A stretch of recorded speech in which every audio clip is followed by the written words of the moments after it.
Tingnan natin to. Iba't ibang kulay ng chewy candy. Tara, let's go! First, yung color green na yan, guys. Pero syempre, bago kukainin to, don't forget to follow me and comment sa comment section. Next, kakainin natin, ha? Tikman na natin. Pero yun, guys, kagandahan na to. Tingnan nyo, may ziplock siya. Hindi mo siya naubos. Pwede mo siya kainin dito, maya. Tikman na natin. Kung hindi lang naman niya.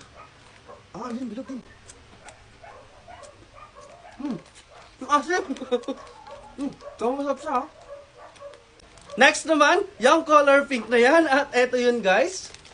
Maasim siya. Masarap siyang pantanggal ng ano pag nauumay ka. Parang umunti yung laman niya.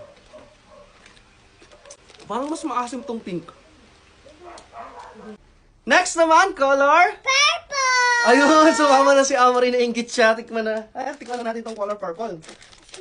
Maasim. Ay, maasim. Nakakain ka na to? Kayo guys, comment nyo sa comment section kung nakatikim na din kayo na to. Or magkano sa tindahan yan. Ayun, may color green.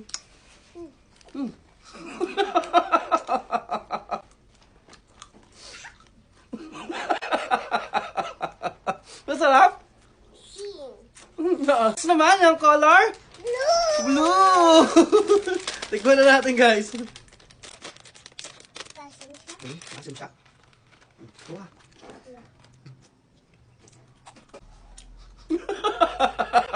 Maasim nga ito, guys.